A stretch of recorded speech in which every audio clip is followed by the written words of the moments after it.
Hello everyone, how are we doing this evening?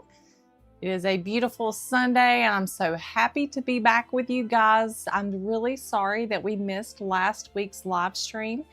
I hope that we can make up for that tonight because we are going to be making some in the hoop magic on our embroidery machines. And what I have here is our new Eden elephant. I've been prototyping her and I have shared with you guys some of the prototyping process in one of our past live streams. And if you're new to the Midnight Embroidery Show, I'm Rebecca with Planet Applique. We're going to be having a lot of fun tonight. Let's talk about what's on the docket. So we have some creations to share with our customers. They have been busy making some beautiful things this week. And of course, we're going to be making our elephant together.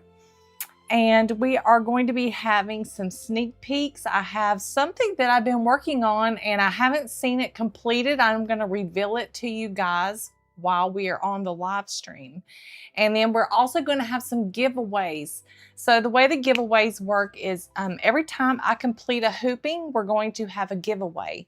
And then if you want to go ahead and enter the giveaway, the way that you enter it is you enter #midnight in the chat and it will enter you into the giveaway automatically, and we will have a drawing in just a little bit. So let's get started. I have already made the arms and the legs ahead of time so that we can save time tonight, as well as the ears.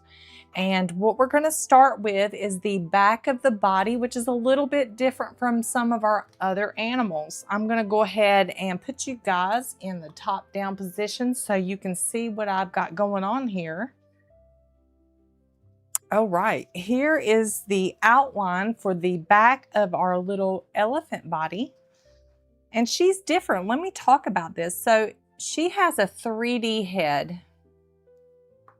And the reason why I called tonight's live stream Machine Embroidery Magic is because typically when you make something on your embroidery machine, it ends up, being a two-dimensional design, whether that's an applique, an embroidery, some kind of felty that you've made, some kind of zipper pouch, and sometimes stuffed animals too.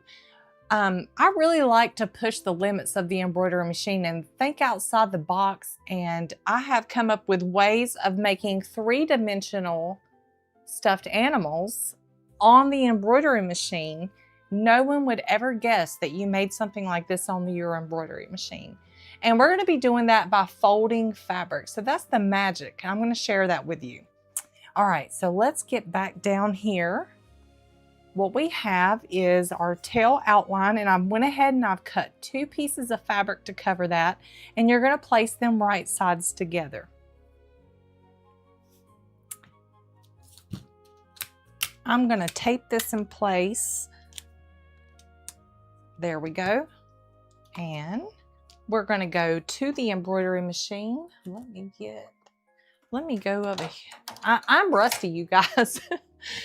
I missed last week's live stream and I just feel like out of sorts. So much stuff has happened to me. I just can't even, I hope it's over with. Between my husband's health problems, my daughter had an issue, and then of course, I don't know if you guys know, our home got struck by lightning and it caused a lot of damage.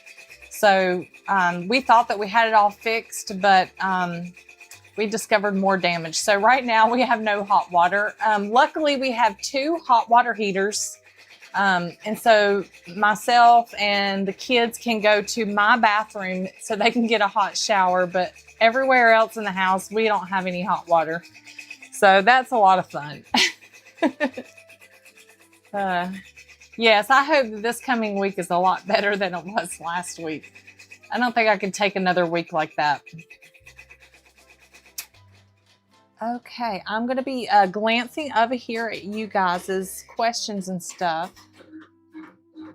Eve, let's see, Eve, Mare, Evelyn, thank you so much for your compliment about my hair. I tried to do something different tonight and curl it.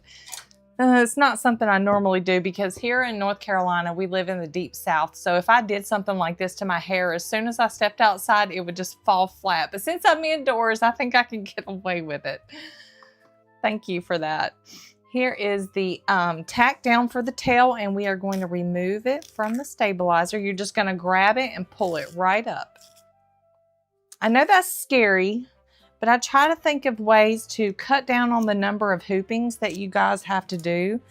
And also, we want to try to save on stabilizer and not be wasteful. So you can see that we have a hole here where we removed the tail. I'm going to fix that. Now, I can do that with tape, or I can put a scrap of stabilizer on the back. And I think since nothing else is going to be stitching here, I'm just going to use tape.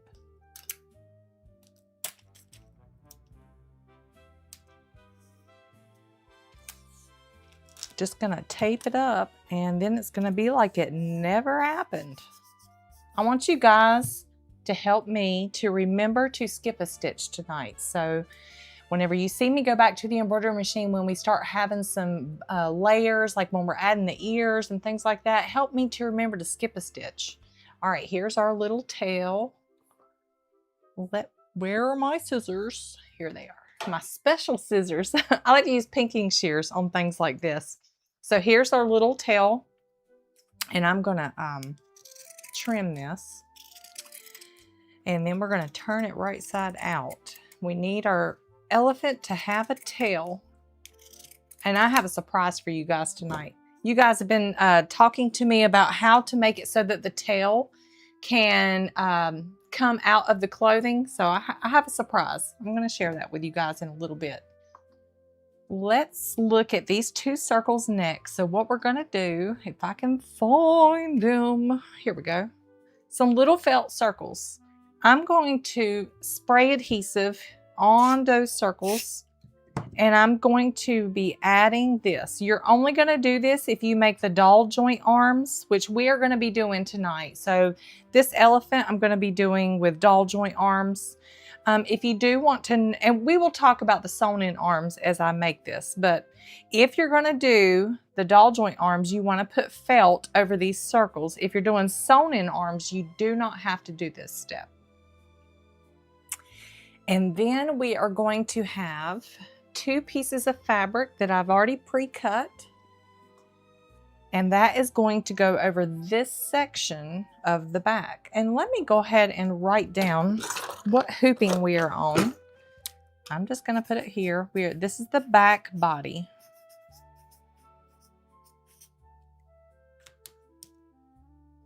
All right. Lovely. I hope I have you guys. Let me change my quality of my camera because I don't believe I have you guys in. I want you to have the best quality. So hang on, let me fix that for you. Okay, there we go. Is that better? Yes. Okay, back body. Here is this section here. Got my two pieces. We're only going to put one piece of fabric down right now, and we're going to overlap this line by 1/2 inch. So let me get it just so. And you don't have to be exactly perfect, but see how I have about 1/2 inch on each end, and then I'm just giving myself plenty of fabric here. It's better to have too much fabric than not enough.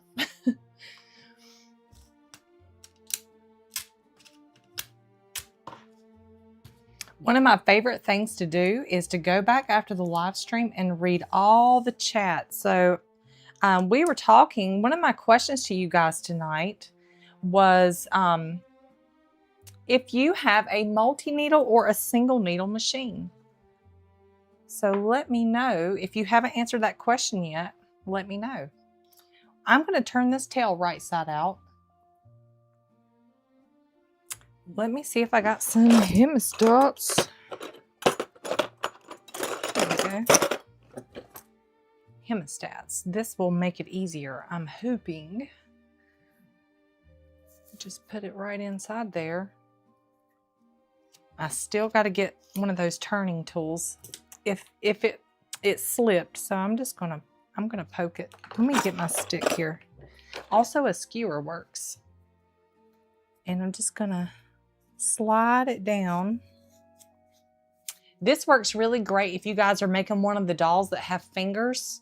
So what you can do is poke each finger in from the top and then go inside and grab those fingers with your hemostats, and that'll help you turn your hands right side out much easier. All right, here's our cutie little tail. All right, so what I'm gonna do is I'm gonna go to the machine and I'm gonna stitch the tail placement line so we know where to put this tail. So let's do that next. So I'm curious, let's have a discussion about single needle, multi-needle machines, those two options. So what I notice is a lot of people will say, you know, that that the multi-needle machines are expensive, and I agree, they're very expensive. But what I've also noticed is a lot of your upper end single needle machines are also very expensive, like the price of a multi-needle or even more. And so I can't come to terms with that. Like if I had to buy a new embroidery machine, I can't decide in my mind what the benefit of having the single needle that costs as much as a multi-needle. So if you guys have one of those, you know, top of the line single needle embroidery machines, what made you choose that? I want you to put it in the comments because I want to read your comments, because I'm in the market for a new machine and I'm really, I'm just so torn, and I need some help deciding what made you choose it. Because to me, and this could just be me, if you have the money to spend that much on a single needle, why did you choose your single needle over a multi-needle? All right, here's that little tail tack down line. I'm going to take my tail and I'm going to tape it over that line. I know that those single needle machines, they have a lot of features like lasers, AI they got now. See how I tape that? We're going to go back to the machine and stitch that down. I was noticing Becky with Power Tools, she had the new Avenir, I believe it's called. And obviously she also has multi-needle machines and she uses it a lot. So obviously one of the downsides to a single needle machine is that you do have to change your thread constantly.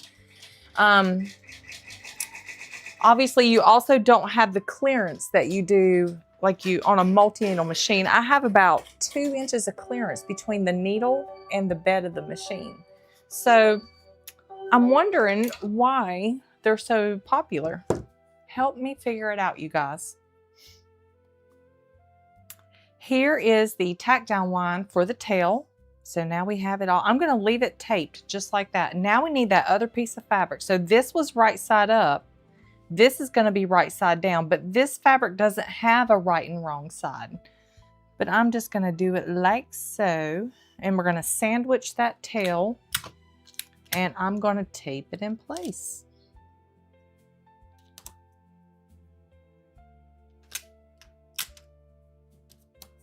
They do come with a lot of bells and whistles, these single needle machines, like the Avenir. But I think if someone gave me $20,000 and they told me you can have whatever machine you want, I can't help but feel like I would still choose a multi-needle machine. Is there anybody who disagrees with me, and why? Let's see what you guys are saying. So a good point some of you are making is the single needles often come with a sewing function as well as the embroidery machine. So you get 2 machines for the price of 1. That also saves on space, and that also would make it easier to travel with a machine, so you only needed 1 machine. So that's a good point.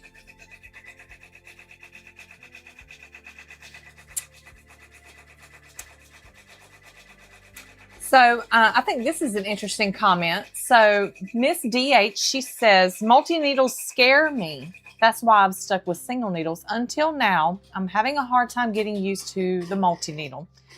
I think that would be really fun. I don't know how you guys feel about it, but would you like for me to sit down one live stream and kind of go over the multi-needle machine I imagine that they all kind of operate the same way.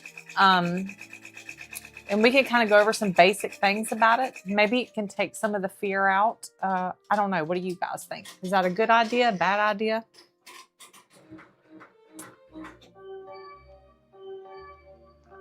So Orinoco, she says, won't ever use a single needle. I'm assuming she won't ever use a single needle. Okay. Man, there's so many comments. You guys I can't wait to read the replay chat on this. I love discussions. So Karen Honey, she says, I had my single needles embroidery machines first, but then liked the idea of more needles and color changes much reduced. I agree. Like I hate changing thread. Oh, even on my I have to still change thread colors on the 10 needle because even though I use typically about 8 to 10 colors, there's that one time when you use that special color thread and I got to go and change it. It's not a big deal to do. It's not really any more difficult than any other embroidery machine. But yeah, I hate changing thread. Let's look and see what we got here. We're going to come back to that discussion. Here is the tack down line for the back of the body. You see it? This little curve here. That is what is creating the curve on the back of her head. And we need that curve. It's so subtle, it doesn't look like much, right? But just that little curve really makes her head have that 3D effect. And there's a little gap here, and that is for when we are done with our doll. This is the opening we're going to turn her right side out through. I'm going to trim this fabric. I'm just going to cut a little. Where's my other scissors? Good grief. Here they are. What am I doing? I'm so rusty. Yeah, it's been really hard to work this week. I'm trying. So I'm just going to trim this like so. And I'm going to leave my trimmed fabric here for a minute so you guys can see what I've done. So I cut that and removed it. And I'm just going to loosely cut this too. And I'm cutting through the tail. Okay, so you can see what I've done. I've left this little tab in the back. It's kind of big, so I'm gonna trim it just a little bit more here. All right. Now we're going to throw that away.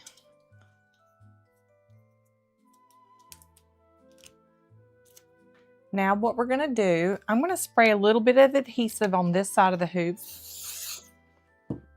Now here's where the magic happens. We are going to unfold this top layer of fabric. And I like to grab it by the outer corners. You see this straight line here and here? That helps us not to distort this curve.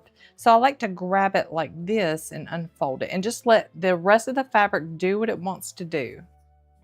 And then I smooth it out. So there's our little curve that we created.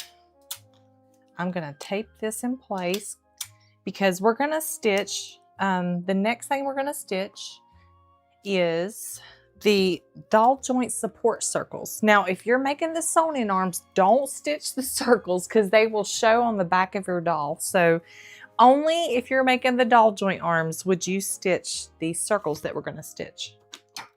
Let's get it on the machine. I'm going to use dark thread so you guys can see it really good. Let's go back to our discussion. So Random Starburst, she says, I have a single needle. It does have adjustable foot height, which I think is essential for making stuffies. Yes. If I was going to be giving someone advice on a machine, if you plan on doing in the hoop projects, I would recommend jump stitch trimming, some kind of adjustable foot height, and the biggest hoop that you could get. I think those are the biggest things. I no longer even have to say, you know, make sure it has USB sticks, you know, access, because I think all machines have that these days. Let's see. Another big benefit, WK, she says, I wanted the biggest hoop as the single needle. had the biggest hoop at the time. That's another big benefit to the single needle machines. So your multi-needle machines, the biggest, I would say across the board, with a few exceptions, usually your biggest hoop is about an 8x14, something like that.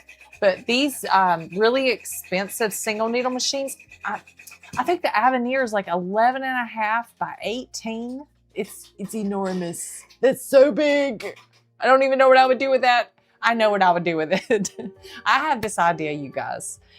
I just, what I would like to do is I would like to create a tapestry for the wall or a quilt. We're talking a big project where I make the map of Disney World, but it's embroidered and I do it in repositional hooping. So basically I would take a big piece of fabric and I would embroider a part of it at a time. And a hoop like that, I could get it done quick. But yeah, I'm gonna be doing like yarn couching, I guess what it's called, couching, where you use yarn with your embroidery machine. I'm gonna try that with this. A lot of 3D elements and LED lights incorporated. I think it would be a fun project. What do you guys think? Let's see. Let me get back to our project and we'll get back to our discussion we're having. Okay, here are those support circles for the doll joint arms. Now, we're gonna go back to the machine and we gotta stitch some alignment stuff, but first I'm gonna take this little taily welly and I'm gonna flip it up here just like this because we don't want it to get trapped or stuck in something and get stitched down in a place it shouldn't be. So this is its new home right there. All right, let's go back to the embroidery machine and I'm gonna get those alignment markings stitching.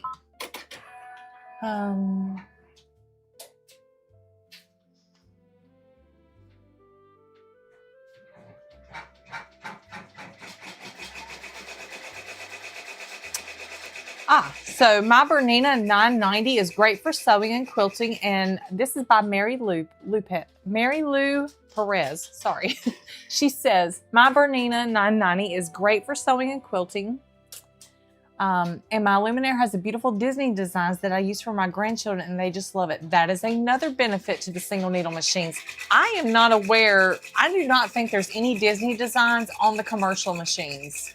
So your multi-needle machines, you are going to lose Disney designs. And the only way, unfortunately, to get Disney designs, and don't let anyone tell you different, they come on the Brother machines only. And the reason why is because Brother has entered into an agreement with Disney where they offer licensed designs, but they are trapped on the machine. So they can't be sold or pulled off that machine and sold. You know what I'm saying? Like it's in a way of them to really protect their Disney IP. So that, you know, unfortunately is if you get a Bernina or something like that, you wouldn't have access to the Disney designs that Brother does. I believe I saw where Janome came out with a Harry Potter embroidery machine and there were Harry Potter designs on that. That's really the only other licensed machine type I have seen. So yes, the single needles are going to come with your licensed designs that give you access to it. Give you access to things that you can't get anywhere else. Anybody who's selling Disney designs are breaking the law, and just because they haven't been caught yet, they will be. I mean, AI is getting better at scanning listings on Etsy and YouTube. They're going to catch these people, and I just wouldn't mess around. It's not worth it. You know, we have thought about approaching Disney and Warner Brothers to do licensed designs, but it's so complicated, and you enter. It is, you need like a contract, lawyers. It's very complicated to set up and it's just too much headache. I would just rather make my own artwork, my own designs than deal with that. Yeah, it's just too much for me. Let's look and see what we got going on here. Here are our alignment markings, and now we're just going to remove this bad boy right out of the hoop, and we're going to have a giveaway because we just finished a hooping. So you guys, make sure you enter #midnight so that you can enter our giveaway in just a minute. And I'm going to get this sucker removed Just snip anything that gets caught.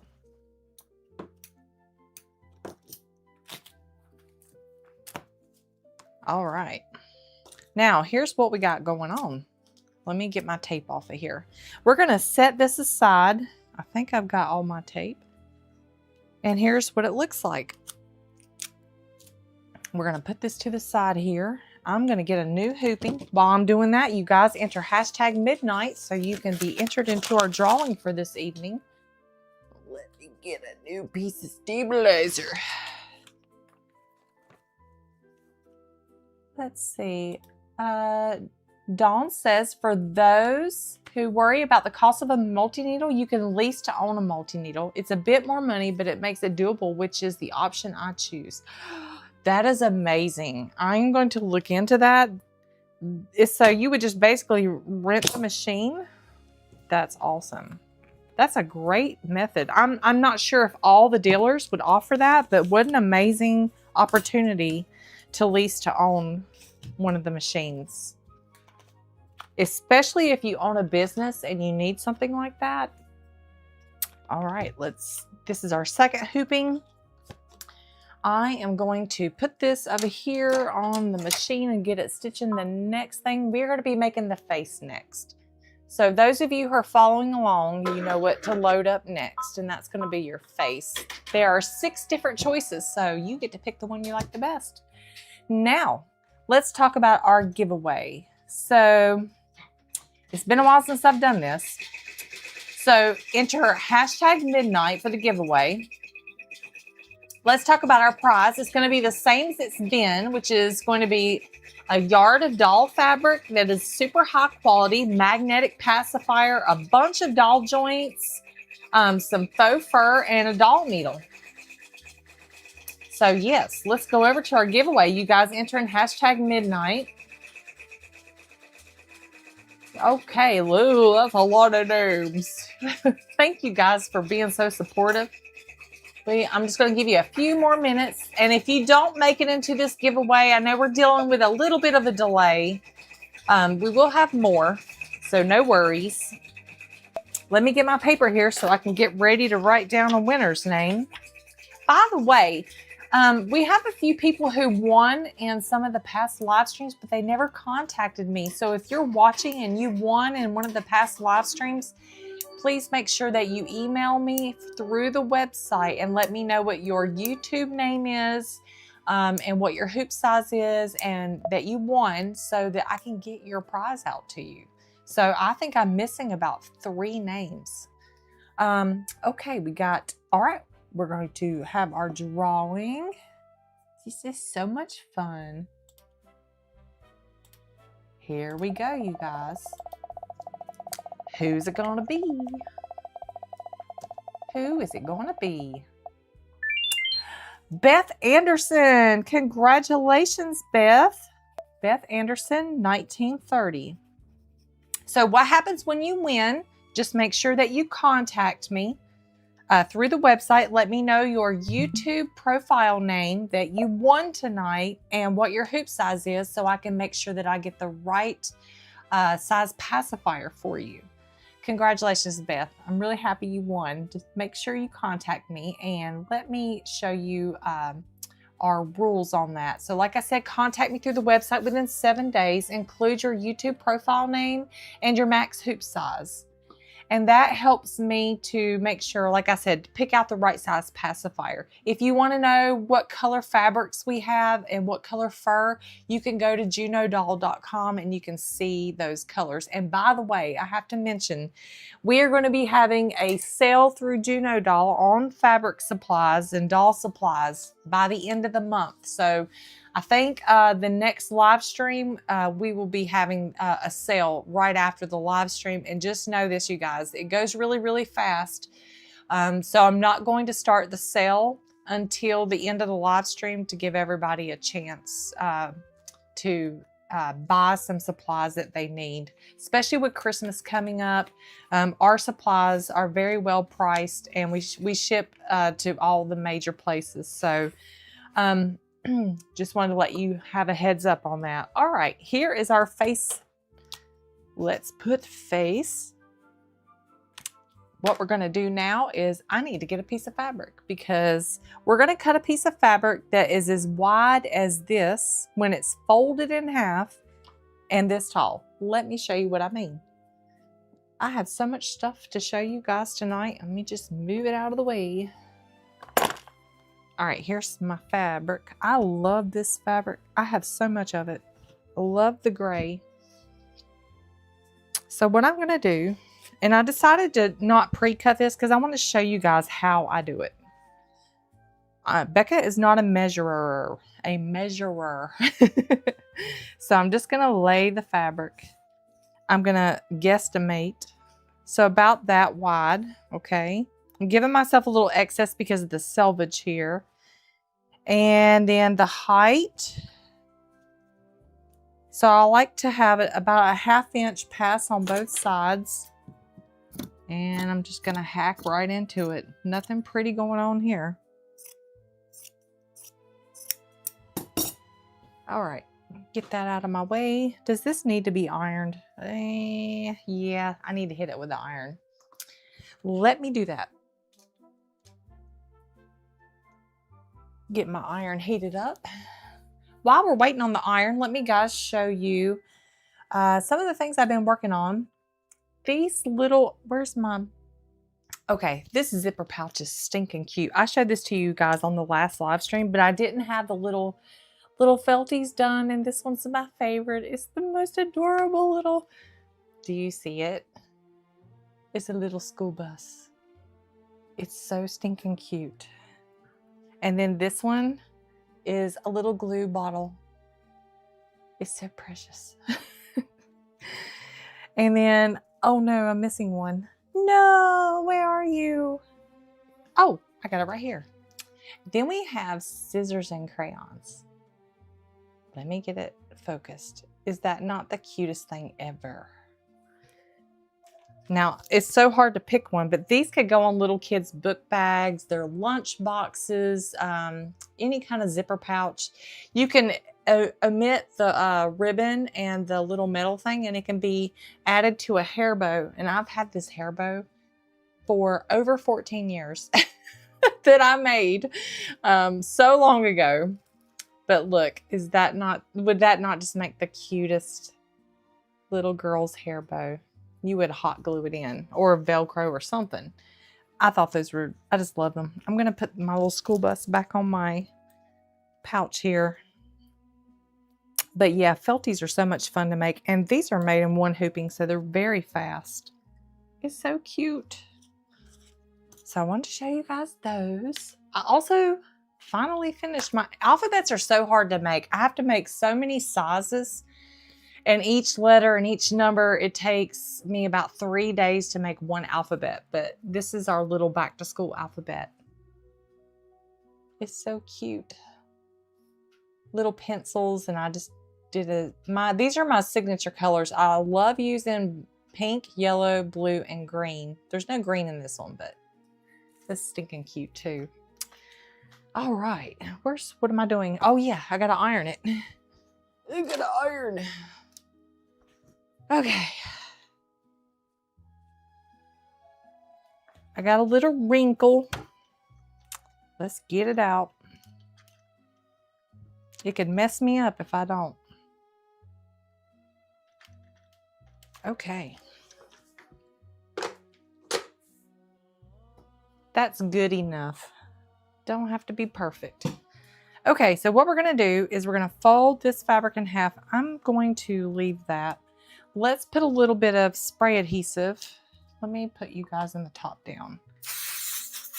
Top down. Gotta blow the glue dry. Now you fold your fabric in half and you put the fold of the fabric directly on this line, like so. And smooth it really good. And then just unfold it.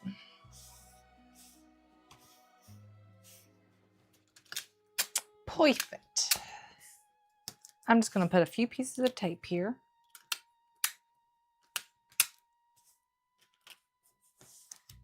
Alrighty. Now, we have quite a bit of stitching to do on this, so I'm going to get started. I am going to stitch first the elephant's trunk lines that go across his face. And I believe I have the correct color here. I wish I had a dark gray color thread, but I must have thrown it. I know what it was. The cone got messed up and I had to throw it away. So I only have light color gray. Let's see what you guys are talking about. Do you guys have any questions for me tonight, or do we need to go back to talking about our discussion? So Janet says, I have a brother multi-needle. I'm somewhat new. Can only get black or white pre-wound. I'm not aware of being able to wind your own bobbins on that machine. Where to purchase colored bobbins? There are some colored bobbins, and you can always buy the Singer. It's a little travel bobbin winder. It's like a little unit that's self-contained. It's battery operated, and you can wind bobbins on that. I actually have a project coming up where I'm going to use that. I'm not going to say anything about it. It's in the pre-planning phases, but you can. It's kind of expensive. It's like $30 or $40, I think, for a battery-operated bobbin winder. It's just like an isolated bobbin winder. But I'm pretty sure they do have colored bobbins. The only problem is they're not going to match perfectly your top thread, and I believe they are called. Who makes them? I used to buy colored bobbins all the time. I typically only use white bobbin myself, but that's a good question. So Jill asked, when will you stock more of the fabric? I keep checking. The website's going to be updated before our next live stream.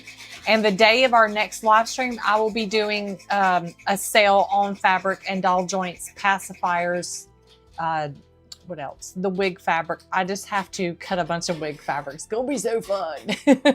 I gotta get my knives ready and hope I don't die.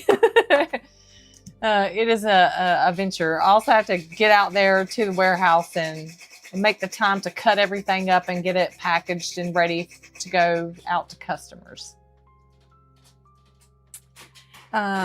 Sylvia says, she says, I have two single needle machines. I bought a multi-needle nearly 3 years ago. I've never used it. It scares me. Wow, Sylvia. I think that's a very common thing. People, what do you think is intimidating about the multi-needle? What is it? Is it all the needle heads that are kind of scary? Is it the threading and the way it looks? What is it? You guys remind me to come back to Sylvia and see what she says, okay? So I don't want to forget her. Let me do my next color here because we got to stitch the eyes and all those good things.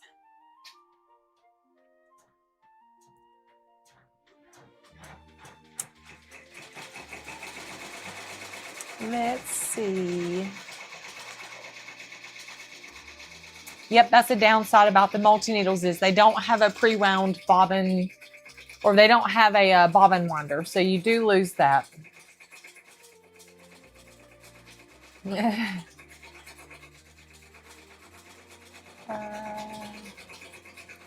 Tammy Dorn, she says, do you have directions for the bows? There's a very old video on this YouTube channel where I actually made that bow. This bow right here. I'm pretty sure it's this bow.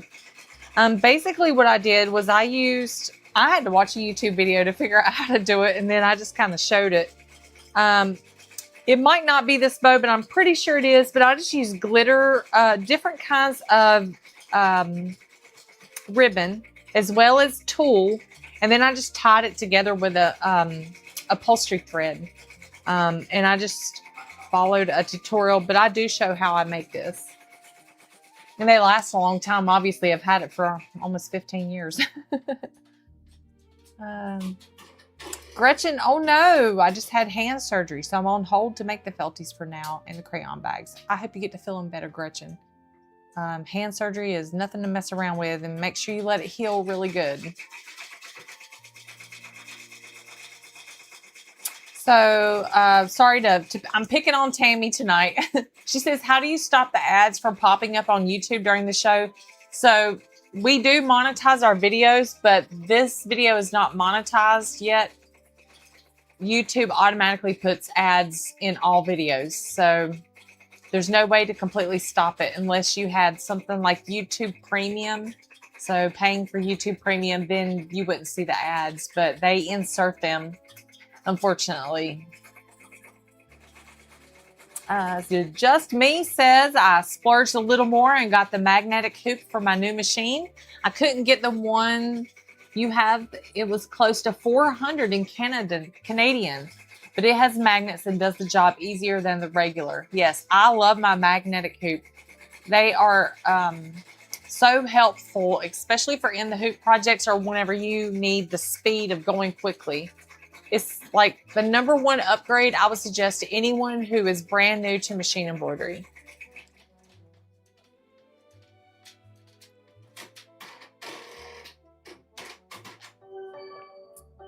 Yes, either or. She says OESD sells licensed Disney designs. Yes, but they had to, like I said, it is extremely expensive to enter into a legal agreement with Disney. I just chose, it's not for us.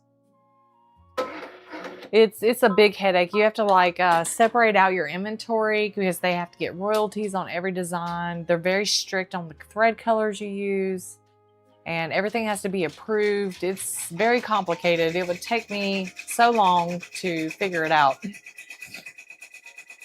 But I'm glad that they offer them. So at least you don't have to have a brother machine. You can get some designs from them. Now, there are some Disney designs that are now public domain that you can, that I could make, like Winnie the Pooh and the vintage Disney or vintage Mickey Mouse. I can make that if I want to, but I'm not going to mess with it. It's just not worth it to me. I just want to be very careful. Random Starburst says, where are you buying the Essex linen? I love it so much, but I don't have many options at my local shop. Man, it's like impossible to buy fabric locally anymore. Thank God I have Hobby Lobby and they have some things, but like this special fabric, like this Essex linen, I get mine from Etsy. So I like to buy fabric from, what is the name of it? Cute Little Fabric Shop is one. I believe Callie Quilt also on, she has an Etsy shop, but they also have a website and they sell a lot of the colors. But I typically buy half yards, and there's a few colors that are my favorite. Like this is actually called a yarn dyed hand spun, and it's called charcoal. They have another color of charcoal, but it's like really dark gray all over. This, I don't know if you can tell, but it has like a checkerboard pattern kind of to it. Can you guys see that? And it's the same on the front and the back. What's going on with the eyes? All right, I'm going to skip one of the colors. We're almost done with the face. We're going to be having another giveaway soon, so make sure you enter #midnight. While we are stitching the face, why don't we go over and look at what you guys have been making on the YouTube group. Got some lovely creations. So we have Susanna Rios made the Holly doll, and everyone is flipping out over that hair and the adorable yarn shoulder shrug. I mean, she just did the outfit perfectly. I love how she did the headband and the little shoulder shrug and the little leg warmers. And like I said, this is the Holly doll. So it's made just like our fabric animal dolls, but it uses yarn for the hair, and it's a really fun project. Then we have Barbara Newman. Now she made the LED baby, but look what she did, you guys. She took the charming overalls that we made in the last live stream and she put them on the LED baby. Is that not precious? And I love that fabric. Is that Care Bears? Oh my goodness. I'm a sucker for Care Bears. So pretty. And then we have Belinda Howard. So she says, let me see if I can see this. She's been busy making dolls and fairies. And I believe this is the Juno doll and the Fiona fairy baby doll with the little elf ears. It's so cute. And I believe she said she made all the outfits too. But she has been working so hard. I know that's really hard. Making a doll from start to finish and then tackling all the accessories. What a project of love. You did a great job, Belinda. Then we have Yvonne Dessette. So she also made the Elodie, but look how she used yarn for her hair instead of the fur. This is one of the reasons why I love sharing the stuff that you guys make, is because look at all the different ideas that you come up with that can give a project a completely different look. It's so precious. And that dress, I don't know if she handmade it, but my goodness, what a beautiful little dress that she has on that baby. And it looks like she put the glasses. So she stitched one of the faces and then did glasses on her baby too. That's so sweet. And then we have somebody who made their very first Elodie baby. So Laura Wilson, look at this very first Elodie baby. And I can't see the text, but does she say maybe in this that this is her first doll ever? Is that not, that is so precious. That baby hair is like, looks like the real deal. Everybody loves the Dana eyes. Everybody seems to favor the Dana eyes for their babies. What a beautiful baby. And then we got Liz. Let me make sure I say this name right. Liz Norshar. Liz Norshar. She made 2 Holly dolls and matching suitcases for her her sister's granddaughters, I believe is what she says. If I get this wrong, you guys, it's just because I'm blind and I can't see. Forgive me. All right. But yes, she's going to make additional dresses, and it looks like she made the Sunday dress and the little shoes. That is a very ambitious project. She did a great job. I love the hair on her dolls. Then we have Puzzle Fair. Man, she has been busy making some April dolls, and she's trying to enter the state fair.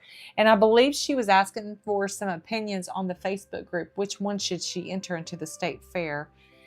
And I believe I'm not sure which one she picked. She's named her babies, but she does a really good job. And she just did the whole ensemble. Is that not amazing? Such hard work. You're probably going to win first place. Amazing. Then we have Sarah Nolwyn. So she made the koala and the monkey with their little babies. Oh my goodness. I just love the little babies with this. And she gave it a back to school theme for this project. 2 of my favorite animals. Now the koala is a retired design, but the monkey is still available, and that's just a precious little combo. Great job, Sarah. And then we have another Sarah, Sarah Langford. She made this matching bear set. I mean, look at this. So she's got the charming overalls on our Briar Rose teddy bear. She made the bear Lovey that is in the baby William set. And then she's got all these beautiful little burp cloths that she's embroidered, and everything just has this theme. Is that not precious? I know that was hard work. This was for a baby shower. So great job, Sarah. Everything just looks so professional. I love that. And then we're back at the beginning. So that's a lot of projects. You guys have been busy. You inspire me. It is amazing. You guys are amazing. And that is just in time because we just finished the face on our little elephant here. Okay. Let me get my stuff scrolled back down. So here's our little elephant and our little lines. What we're going to do, don't be scared. We are going to peel up this side of the face. And what I like to do, if I can, where's my scissors? Where's my scissors? You guys are probably going to hear me say that 1,000 times tonight. I'll just get a new pair. So I loosened the eye. It's completely removed. Now I'm going to loosen the little lines at the nose. And just do this gently. If something catches, just snip the stabilizer just a bit. Okay. And what we're going to do is we're going to allow this fabric that's now loose. So it's totally loose. See? We're going to allow it to catch on this line. This is how we do that 3D magic where we're going to make something 3-dimensional. We need to fold the fabric. So I like to turn it towards me. And I'm just going to come straight over, crease it on that line so you know it's directly on the line. And I also just like to peek underneath and make sure my eyes are aligned, and they are. And because we're not dealing with minky fabric, you guys, you can just tape this with tape and it'll be just fine. This is another reason why I really like using this fabric. You don't need anything special for your projects. And you could use cotton fabric too, but it's going to be just like so. Now we're going to go back to the machine and we are going to stitch some magic. We're going to stitch the profile of our elephant's face here. So what it's going to be stitching is this shape here. So from the top of the head, it's going to come down and stitch this shape. All right. Yeah, we're getting close to the end of this hooping, so make sure you enter #midnight so you can be in the next drawing. This is space number 5. So Tammy asked, is this space number 5? This is my favorite one. You guys, I use it on all the dolls. But I put a few different ones in there for you guys. So you can, if you're making them for grandkids, you know, they can all have a different expression, things like that.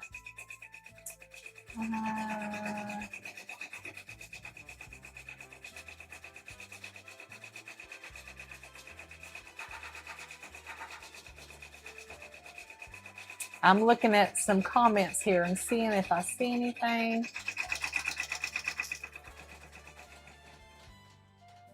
Yes, enter #midnight. Okay, here's what we got. This is the situation. So it came down and it stitched the elephant's nose. Now we're not done. We're almost done. We have one more little step here. Or actually 2 more. What I'm going to do now is I'm not going to trim it like crazy perfect, but I do like to get some of this excess fabric right here away. And what I do is I just come over here, this basting line that we used to fold our fabric perfectly. I'm just going to snip it and loosen it. Just going down and loosening it like so, about like that. And I'm just going to like roughly trim. I don't want to trim too close because I want to use the pinking shears to actually trim this, but just enough to get this out of the way. So let me show you how much I removed. Just get some of it, you know, like so. We can throw that away.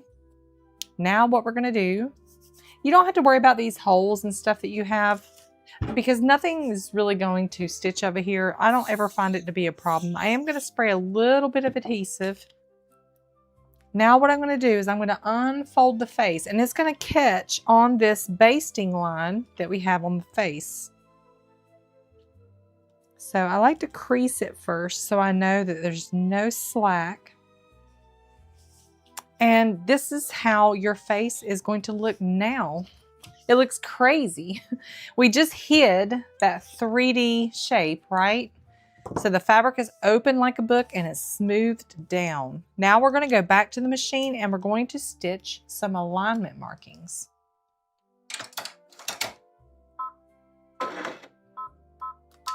We need those alignment markings. I want to show you guys what I have made here. All right, so part of the Sweet Summer clothing set, I decided to make bloomers, and the shirt is giving me a fit, you guys. I'm still stuck on the shirt, testing it. I tested a couple versions of it today, and I don't know where they are. But I am going to show you guys this. So I made this right before the show as I was sitting here waiting. Can anybody guess what this might be? What do you think this is? Any guesses? Let's start taking it apart, and I'll give you guys some more time to see if you can guess what this is. I'm just removing my stabilizer here.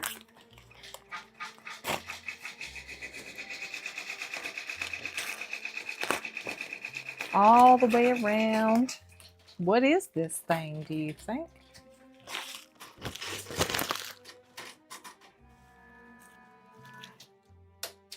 Okay, I'm going to leave that stabilizer there so it makes it easier for me to cut. What is it, you guys? Y'all are saying backpack. A backpack. We do have a backpack in one of our other clothing sets. I'm just going to go around. And you know what? I need to take a picture of this for the tutorial. Oh, let me do that.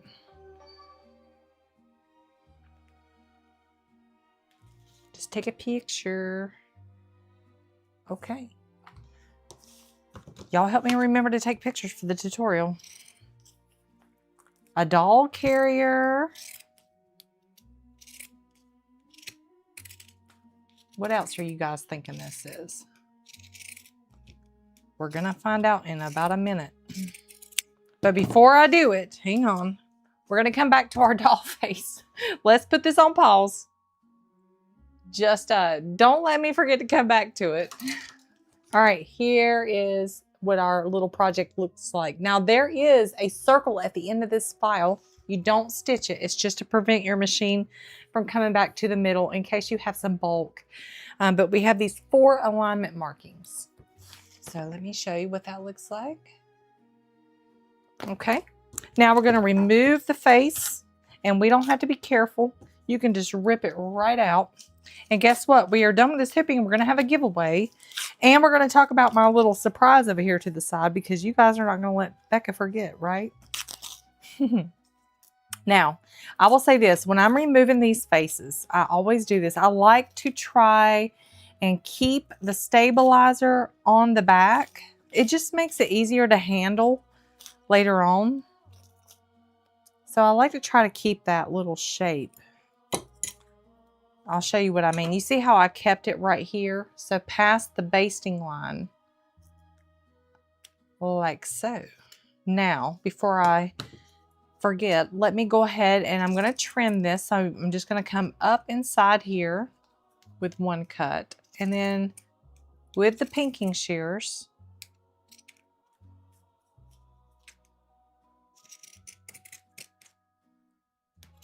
I like to trim about, I don't know, about 1/8 of an inch, 3/8, something like that.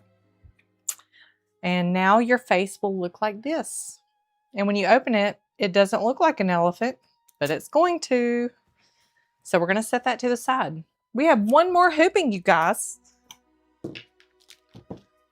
Let me get this out of my way. And a new piece of stabilizer. We're going to have a giveaway. Make sure you enter #midnight. #midnight. All right. I'm just getting my stabilizer in here. This is how I do it.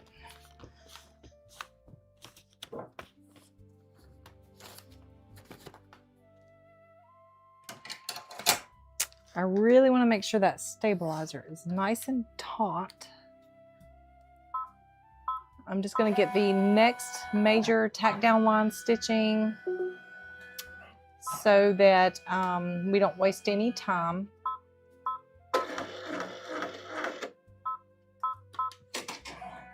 Okay, let's do our giveaway, and then we'll come back to this. So #midnight if you guys want to be in the giveaway this evening. And I'll just go ahead and say that our prize is going to be that doll jersey, magnetic pacifier, a whole bunch of doll joints, some faux fur, and doll needles. And let's go over to the giveaway wheel. Ta-da! We have 148 names in the wheel. All right, you guys, are we ready? Let's spin the wheel. Let me get my little thing out here so I can write down the winner's name. Who's it gonna be? Lisa Wallace, 9187. Let me write you down, Lisa. Lisa Wallace. Now remember, Lisa, I'm not going to contact you. I just need you to contact me through the website and let me know that you won. Your name will be removed from the wheel and you won't be able to win again tonight, but just contact me through the website and you will tell me what your YouTube profile name is and include your max hoop size. And if you want to know what color fabrics we have, you can go to junodoll.com. We own that website, and you can look at the fabric colors, but congratulations. And I will be looking forward to hearing from you. So far we have 2 winners tonight. We still have 1 to go. The next hooping is going to take a little bit, you guys, so be patient with me. While that's working, I'm going to show you what this is. What is it? Let's look. All right, now I'm just going to remove the stabilizer. So you guys think this is a backpack, mostly, what I'm seeing. I'm not going to go crazy and remove every little piece.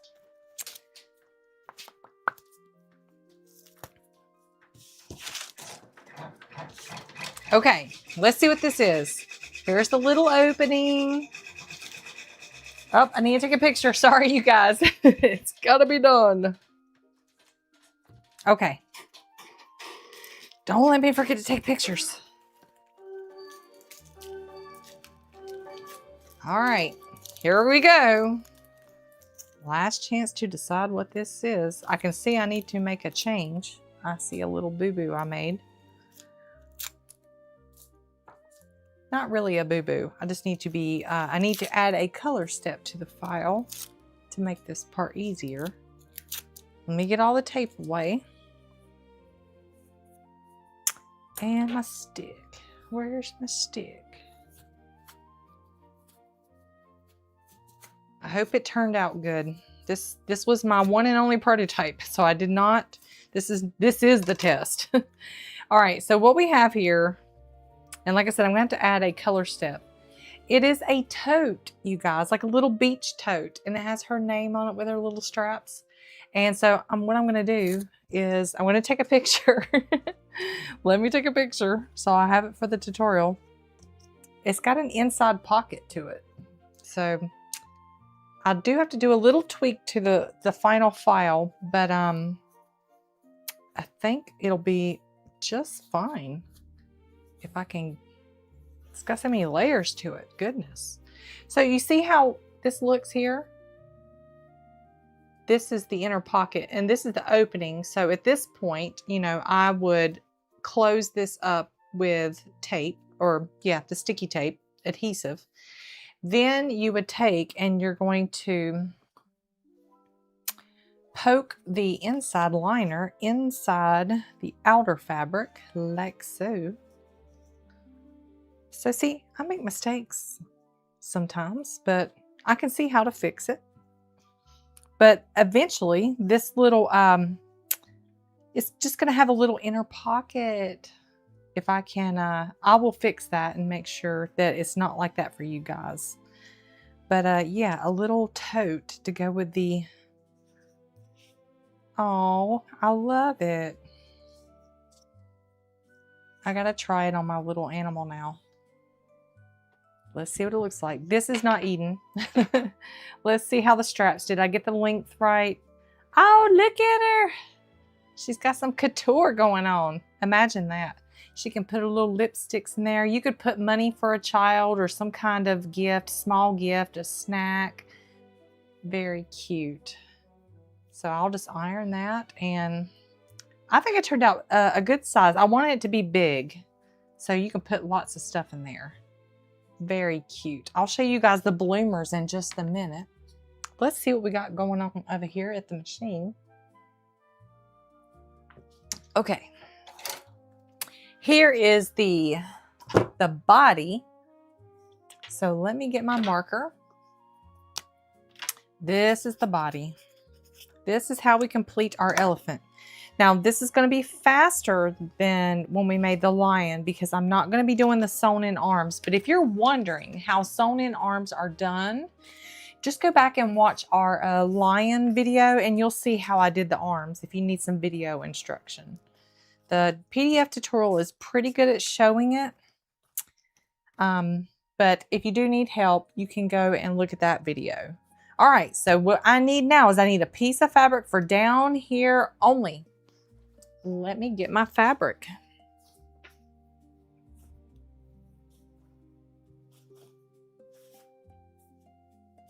Again, Becca doesn't measure. I'm so lazy.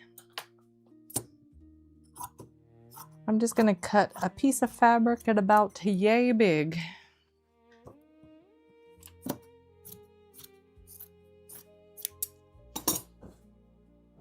And I like to put a little bit of spray adhesive just so my fabric doesn't go crazy.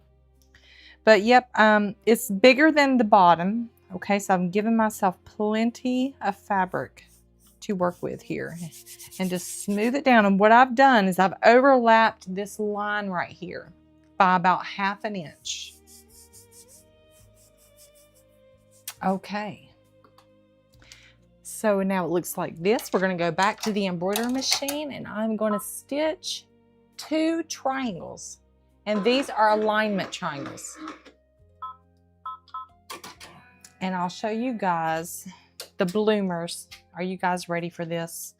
Let me put the bloomers on Miss, what did I name this at? Let's see. Oh, Leanna. Leanna Lion. All right, you guys, here's the little bloomers. So where's the tote? Where did I put the tote? All right, here's the tote. Here's the bloomers. There's going to be a little shirt. I'm just having, I'll show you guys some of my prototyping on the shirt. But look what I did. I put the little buttonhole like you guys suggested. Do you see the little buttonhole right here? So let's see if it works. I haven't tried these on the doll yet. All right, you ready to see this? Let's see what it looks like. A little stretchy. I hope I got these right. I didn't, these are my second time making the bloomers. The first time I made them too wide and the elastic in the waist was not tight enough. So I had to make them again and make some changes. All right, now let's put the little tail. Let's see how easy this would be for a child. So yeah, they would just reach their little fingers in there and pull the, oh, look, it's so cute. The little elastic waist and little elastic cuffs on the legs. It's perfect. Let me give you guys a tip about this. This is what I found out. So I didn't know, but apparently all elastic is not created equal. So here is some elastic. When I was making the bloomers here, I had a problem with the elastic not stretching. So when you make something like this that calls for elastic, that's clothing for a doll, you need elastic that has double stretch. So if you measured this from this clip to the end, let's say that that's 4 inches, okay? You want that to stretch to be 8 inches whenever you pull it as hard as you can. So that would be 100% stretch. Yes, 50% it would only stretch to, so if you had a 4-inch piece of elastic and it had 50% stretch, then what would happen is, let me show you on this piece of paper. Let's just do a little demonstration so you understand about elastic, because this is important. It won't turn out right. This is where our elastic comes through.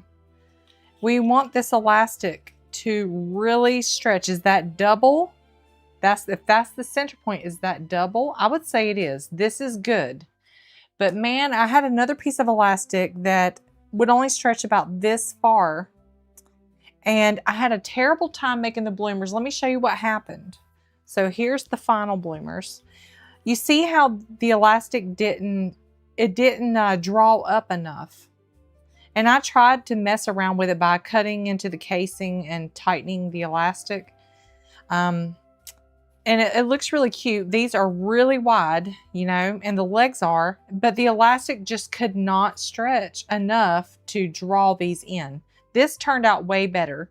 So I used different elastic that stretches at least 100%. And if you don't know, just take you a 3-inch piece of elastic and stretch it as hard as you can. And if it's 6 inches when you stretch it, then it's stretchy enough. And so now the little legs look cute. I'm really happy it turned out. I hope you guys like that. Little tote and bloomers. The shirt is coming soon. Please bear with me. It has been a week, but I am loving this tote. Let's get back to our project so we can have another giveaway. Okay. So here's those triangles. Now, why do I have these triangles? It's for the face. If I can find, where did I put my face? I'm looking. I've done moved thing. Oh, here we go. I found it. Here's the face, you guys. What we're going to do is we're going to open this up and we are going to align these triangles. Okay. And it's a little tricky, but we are dealing with flat fabric, so it should be fairly okay. I like to turn it this way so I can look. So you really want to get the point of those triangles together on each side. If you need help doing this, you can always, let me show you a trick. You can use the rubber pin back tacks. These are on Amazon. There's a link in the description so you can get you some. I'm just going to temporarily use it. So what I'm going to do is I'm going to take each and I'm going to come up underneath the hoop through the bottom stabilizer, and I'm going to put a pin right where that triangle tip is, right there. And I'm going to do the same on the other side. And this is just temporary. I'm not going to leave it. I'm just wanting to make sure that I get my fabrics perfectly aligned. All right. So now I have these little pins sticking up. And they hurt. Now I'm going to take and I'm going to put this right inside the tip of that triangle. Boom. We're going to do the same over here. I'm getting them perfectly aligned. And look, you guys, if you don't get it absolutely perfect, it's going to be close enough. It's going to be okay. Now that's going to hold it for a minute while I smooth out all my fabric here and make sure everything else is, you know, feels right. This is the most important part. If you get these right, everything else will line up. I'm going to go ahead and start taping. And then I'm going to remove those pins because they will be in the way, but at least they helped me get things aligned.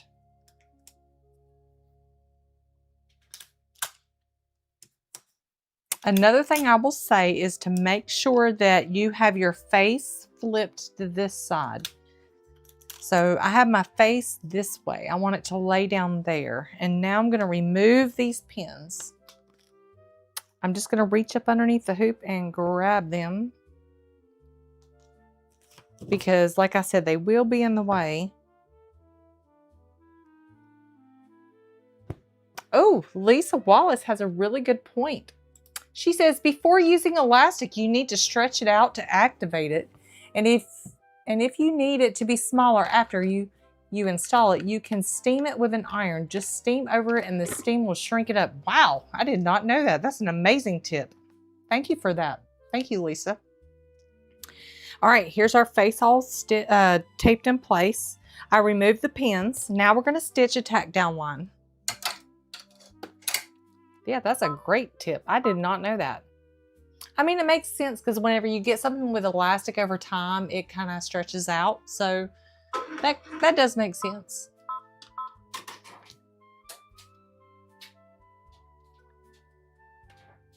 I'm looking at you guys' comments.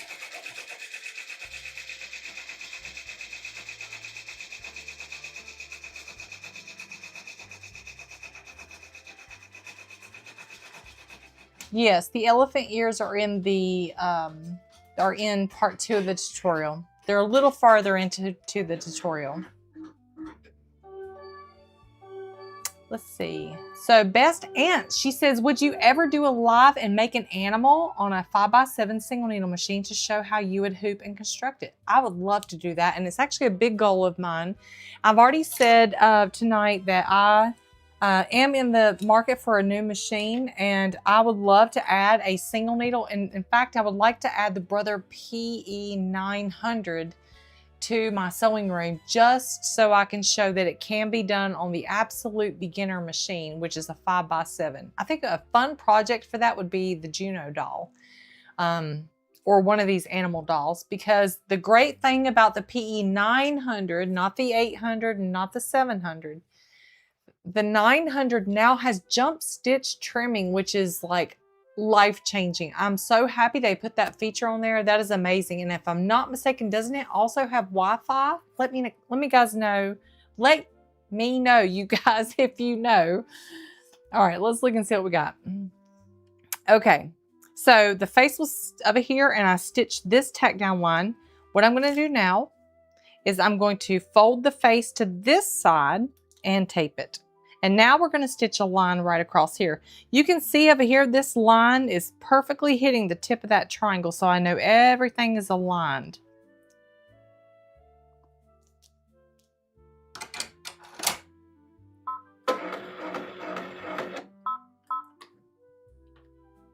Go, go, go, gadget.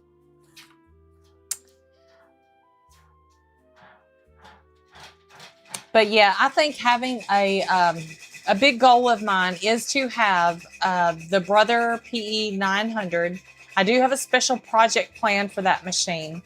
So I'm actually going to take that machine apart. I've already talked to the embroidery machine company and my local dealer, and I asked them if I could have them take the cover pieces off of that machine and give them to me. I want to paint it and then give them back the plastic pieces, and they will reassemble the machine for me. Because what I would like to do with that machine is turn it into a castle. Yes, I'm going to 3D print some things, and I'm going to install lights, and I'm going to turn that little baby beginner embroidery machine into a fantasy castle with LED lights and some other special surprises. Okay. My head is bursting with ideas. It's going to happen. It's just going to take me time.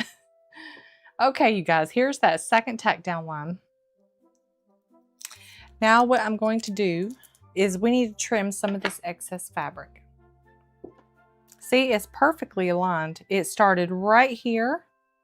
Now I'm going to say go ahead and peel off the paper at the nose here just to make it a little bit more floppy for you. So you can fold this up. So I like to see how I'm folding this. I'm just going to fold it like so and go ahead and tape it. And we do that because we don't want the nose to get stuck in the neck whenever the body outline stitches. So that protects the nose. And let me take this apart here and loosen it. Okay. Now I'm just going to get rid of some of this excess.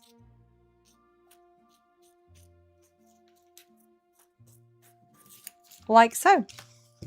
Beautiful. We're going to spray some adhesive up here. This is our magic 3D trick right here. We've got our nose taped to the back side, okay? What we're going to do now, let me get rid of this tape too. We're going to unfold this and we're going to align these rectangles with those rectangles. And like I said, if you don't get this perfect, don't fret. I'm not even going to use the pins for this. I'm just going to eyeball it. So if you can see here what I'm doing, I hope you guys can see. I'll zoom in just a tiny bit. I've got some adhesive. I'm actually going to spray a little more because I really want that to stick well. And I'm just going to start with one end of that rectangle and roll the fabric like so.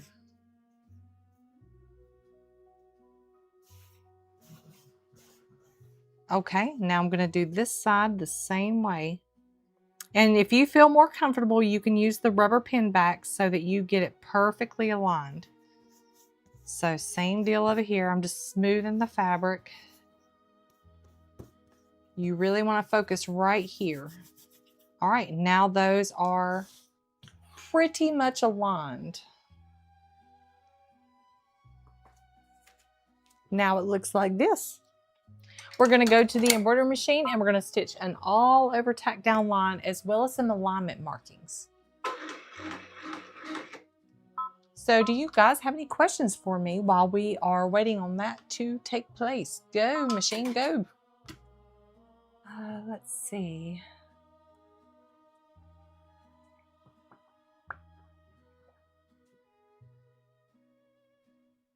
What is happening to my machine? I just realized. Oh. I was like, I didn't hear the machine stitching. Something happened. Oh my goodness, you guys. I don't understand. What? I guess I'm not, the button is not clicking. That's what it is. Oh, I thought my machine was broken. My heart stopped. Yes, the pins, so fun, Deb says. Those pins are fantastic. They are. They help me so much. Let's see here. So create so much. She says, yes, the 900 has Wi-Fi. So that's, I'm happy. I'd like to try that out. I mean, I typically use the USB stick for everything, but I've never had a machine that has Wi-Fi. So I do often, especially when I'm prototyping, I'm going back and forth from my computer in the office. So we have a separate office where my big computer is that's really powerful. And I'll go in there and make changes and then come back in here. So that might save me from having to go back and forth with a USB stick. So Miss DH says, how many stitches do you have on your machine? The last time I looked, it was, I used to say I didn't have that many stitches on my machine, but then the service guy came out and he, I think it was about 2 years ago. Yes, I need to get my machine serviced, but he came out here and he looked and he's like, yeah, you're like almost 1 billion stitches, you guys. Uh-oh, we have a problem. But he assured me these machines will run for decades, and he has people who have machines from the late 90s, early 2000s that are still running. They still work, so I'm not scared. I'm a little scared, but I mean, just because it's my only machine and I need a backup. Looks like we have a broken thread. Oh, yay. Just my luck. I'm gonna snip this and I'm just gonna rethread. For those of you who don't know, my machine has an automatic needle threader, but it is broken. It does not work, especially on needle number 9. Now this has a brand new needle in it for number 9 here. So I think it just popped out. Sometimes it happens.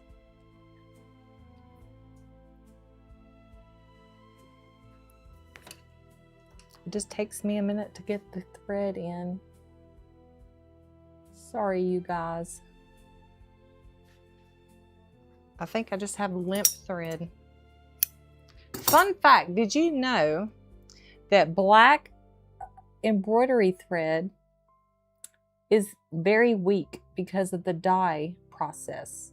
And if you ever have trouble with your black thread, just know you might need to grab another spool. So when you buy black thread, try to get a couple of them because they have a tendency, your dark colors, they're not really bad. It's just that the dye process is really hard on the fibers. And if you start having trouble with your dark colors of thread, that's probably why. I'm gonna hold on to this sucker. I got it threaded.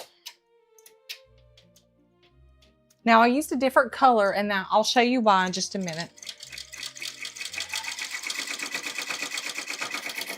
I'm gonna trim this little tail.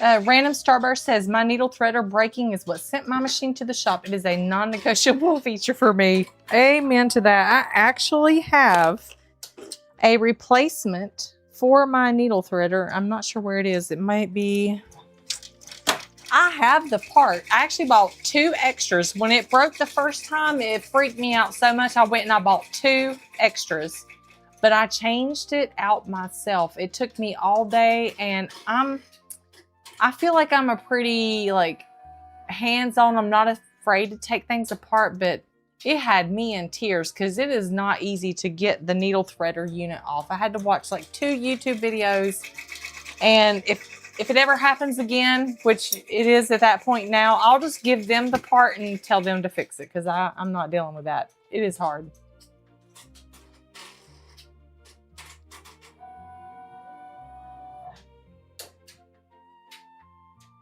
So Barbara Newman says, I actually prefer attaching the PC with a printer cord and using Windows Explorer to copy and paste to the embroidery machine, as the Wi-Fi can be a bit finicky and the USB is the last resort for me. Did you guys know that you can't just use any USB stick on your embroidery machine? Like if you had a 64 gig stick, sometimes when we first got my new computer, I had a problem with the USB stick. My normal USB stick that I used for my machine would not work in the new computer. Because my other computer was very old and it was fine with my old USB stick. And my embroidery machine likes my old USB stick. But I had to get a new USB stick that was small that would work with both my embroidery machine and my computer. It was the craziest thing. And in that process, I found out you don't want a big embroidery, a big USB stick. You want a small one, and it has to be a certain format for the machines. Knowing my luck, Barbara, I would have a hard time with Wi-Fi too. So even with Wi-Fi, I'd probably still use, but that's a good point of using the cable just to connect your computer directly to your machine. Okay. Oh, I'm looking at you guys' comments. They're funny. All right. The reason why I stitched this in a different color is you can see there's an all over tack down line, the place for the legs and the arms, the ears. Do you notice right here, the face, I stitched the alignment boxes in brown. But just now, it re-stitched the boxes and they're in black. So you want to do that too. Use two different colors. And that way, you know, I didn't get the face perfectly aligned, and that's okay. Okay, so don't fret. It's only off like a 1/16 of an inch over here. But the reason why you want to use the new boxes up here and not the ones from the face are because, and let me find it, the back body, these rectangles here need to be aligned with the most recent rectangle that just stitched. I hope you guys can see what I'm talking about. The black one, not the brown one. Okay, sorry, didn't mean to zoom you guys out so crazily. Here's our little elephant. I got our ears. That's going to be our next step. We're going to do this quickly. I'm going to go ahead and put both ears down. Here is the placement line for the ears. So I've made notches. I usually put a line where the ears go, and sometimes that can be hard to see because you got this all over tack down line and it's really close to it. So I have begun to put these little notches. These are the arms, these are the legs, just to make it easier for you guys to see. Because if you're like me and you're going blind, you need something more. So here's our little ear. I've already made it, turned it right side out. These ears do have a top and a bottom. If you'll notice, the top is a little more round and the bottom is a little smaller. Make sure you don't put them on upside down. And we're just going to take these little ears and I'm going to pop them right here in between the notches. And we're going to tape it in place. I'm going to do a lot of sewing here, and I'm not ignoring you guys, okay? But I definitely want to finish this in a timely manner tonight. And I know you guys will appreciate that. We're going to stitch the tack down for that ear. And we are almost done with it, you guys. I'm not going to put the arms, we're not going to do the sewing arms like I said, but we are going to do the legs. I'm going to show you how that's done.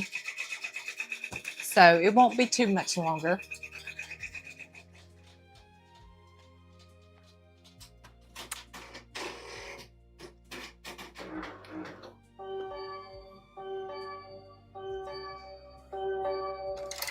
Okay. Here is the tack down for that ear. What I'm going to do, I'm going to go ahead and do this. I'm going to unfold this ear out of the way. Okay. Now, we don't have a lot of stabilizer to tape this ear to. If you want to, You can trim some of this excess away. If that helps you expose some of the stabilizer over here so you have some place to tape, please do that. You can also do it over here. So that's something I haven't mentioned to you guys, but anytime you have something like this and there's an all over tack down line, and just to remove some of the fabric in your hoop, go ahead and trim away that excess. Let's unfold this ear and we're going to tape it to the outside over here. We want it out of the way. We're going to place our other ear, and I'm just going to turn my hoop around so I can see. And I'm just going to put it about in the same spot. We're going to do light fabric facing down. And now we're going to go back to the embroidery machine, and I forgot something. We are going to skip a stitch because now we are starting to have bulk in the hoop, and I should have done it with my ear. But we're going to skip a stitch, and the reason why, if you're new to this channel, you go to your machine and you just skip one stitch, so your machine will allow you to skip 1, 10, 100 or 1,000 stitches. And if you just skip one stitch, you'll notice the bed of the machine will go ahead and do its movement. So you will not get any surprises like having an ear ripped off. I don't know if you noticed, but the machine, the needle was here, and I just told the needle to go over here. And if I had done that after putting my hoop on the machine, guess what would have happened on a single needle? It would have hit this ear and peeled it off. So I went ahead and I let the machine bed do its movement so there's no surprises. And now when I put the hoop on the machine, the needle is going to be positioned right over top of where that ear is going to stitch. And there's no surprises. And that'll save you with a lot of, ooh, I got the wrong color here. I'm going to use it. Color number 3. But that'll help you not have any surprises and have limbs or arms ripped out of the hoop.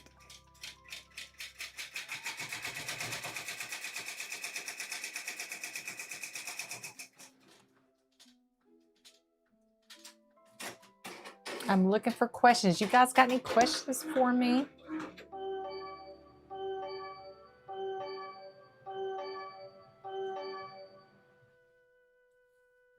Sharon Bailey says, I am impressed. I get so stressed with those 4x4 sizes, but they are so cute. Now, I'm not gonna lie. If you have a 4x4 machine, they are the hardest machine to make designs like this on. I think that there is an important place for the 4x4 hoop, and that is you need a hoop that is small enough that will fit inside of a baby's garment.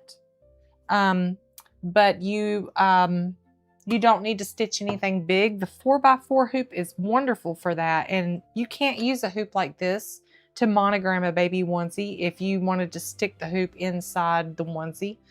So yes, there's a place for that. Here is the line for the ears. We're going to untape this ear and fold it outward just like we did the other. Now, the reason why I'm doing this, you guys, is to remove bulk from the hoop. So I'm trying to keep as much bulk as I can. So that's why we flip the ears outward. Now, let me explain that the next step, and I'm actually might have some of the arms. I don't know if I kept them. Yes, I did. I'll just show you like this. The next step would be to take the sewn in arms, and you are going to tape it like so. You're going to go to the machine and you're going to skip a stitch and put your hoop on the machine, and then you are going to stitch over your arm. And then you will flip it out of the way just like you did the ear. And then you will do the same for the other arm if you are doing the sewn in arms. And you will skip a stitch. The machine will be right here when you put your hoop on the machine, and it's going to stitch from the center of the arm over and this way, so nothing will get caught. Then you will flip your arm out of the way like so, and it'll be just like the ears. The tutorial shows this for you guys. But we're going to skip the arms to save time. And we are going to go straight to the legs. So what I'm going to do, you're going to take your legs, and you do have two different kinds of legs. And I actually have the 3D leg over here on the side because I know I made it. Well, here's the lion's version, but you would take the little foot pad, okay, and here's the 3D leg for the lion. It has an open bottom, and you would pin the foot pad to it, and you would stitch around it with a scant seam allowance on a sewing machine.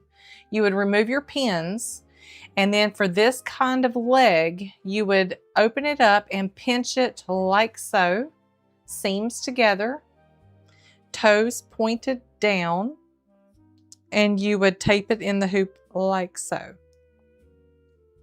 And you would flatten it. And that's how you would do the 3D legs. But we're doing the simple legs. And what I'm going to do is I'm going to take this leg and I'm just going to place it. We have these little notches. We're going to place it toes down. I like to place my legs towards the outside notch.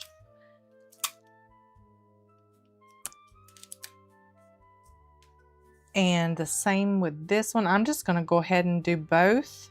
But if you feel more comfortable doing your legs one at a time, that's okay. Do this leg first because it stitches first. Okay, I have that taped. We are going to go to the machine and we are going to stitch some tack down lines. I'm going to get me some tea.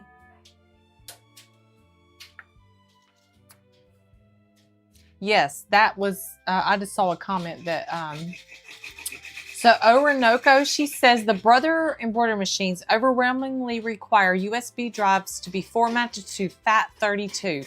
Other formats like NTFS or exFAT are usually not recognized and the machine will simply ignore the drive. That's exactly what happened to me.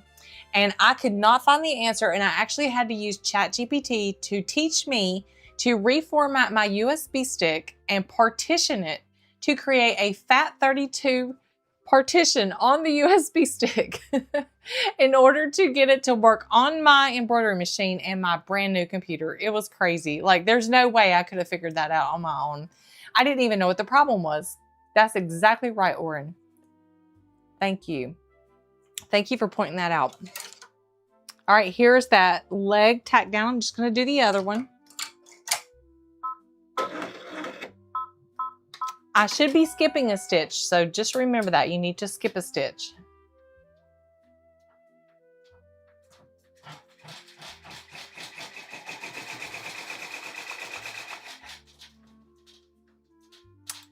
Katie Hewley, let's just say Katie. I can't pronounce your last name. I'm so sorry. Katie says, my question is on the Darling Dolls. Do you know when you will update the tutorial for that one? Maybe do a live making one of those. So the Darling Dolls, I know I have remade it. It could be that I haven't uploaded the tutorial yet, but we could do it live because it is a little bit different because of the hair options. That would be actually a great project to do on the live because the Darling Dolls are really fun to make. Yeah, I think we should make that a live. Would you guys like that? Would you guys like to see how to make a Darling doll? Let me know what you think. Thank you for that question, Katie. In any case, I need to get that tutorial uploaded if I don't have it. Okay. Now we have the legs tacked down right here. What I'm going to do is now we're going to take the back body. Make sure your tail is still flipped up, and now we are going to place it right side down. We're going to use those pin tacks. Here's what they look like. They're made by Rudy. And I got them on Amazon. Link is in the description. You get 100 pieces. They are basically called rubber pin back tacks. And I'm just going to get out some of these. So we're going to use 4. And we're going to align the back to the body of the elephant. And since it needs to be pretty precise, these work a lot better than tape. All right, So here is the lower. Make sure you don't get it backwards, you guys. Okay. So here's the little curve at the back of the head. We want to make sure it goes this way. I'm going to come over here to the edge of the hoop, or I'm sorry, the edge of my table, so that I can go up underneath the hoop and feel for that edge. I like to go into the edge of the rectangles. So here's one. Right here is the edge. And then I just do the same edge on the back, loose body. And that one is good to go. Let's do the other 4.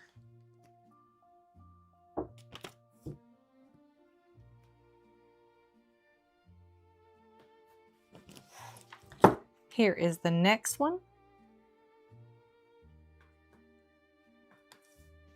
My son has to have his wisdom teeth cut out in the morning, so I'm going to be going to bed early tonight.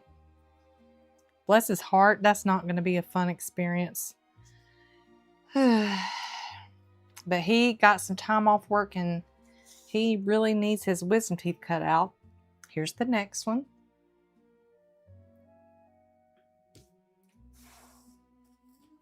So Belle Rose, she says, can these dolls be made on the bias for the fabrics? You can do that.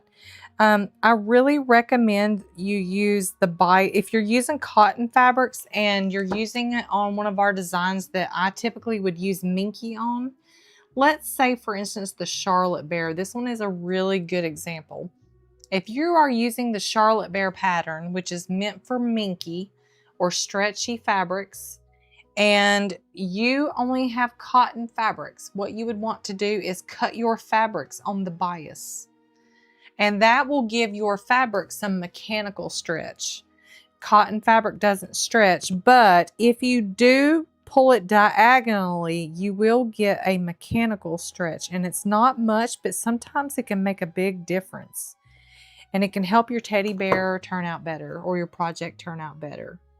But for these designs, you don't have to cut the fabric on the bias because I've made them already for these fabrics in mind. I've kept these fabrics in mind. I'm just going to trim a little bit of this excess at the top, you guys, so I can tape my fabric. Let me get my hoop turned back around. So here we go. Now, if you want to and you feel more comfortable, you could place more pins out here on the outside. So you could place a pin here, a pin here. I wouldn't put any up here. It's going to be pretty close, but you could hit the sides with a pin. I'm just going to tape. I like to tape on the sides here instead of leaving them the way they are. And if you need to trim your fabric back a little bit, look, this is where, as long as you stay inside your little rectangles, you can trim some of your fabric away. Now we're going to go to the embroidery machine and our pins are in a safe spot. We're going to stitch some partial tack down lines and we're almost done with this. So make sure you enter #midnight so you guys can be in the last drawing for tonight.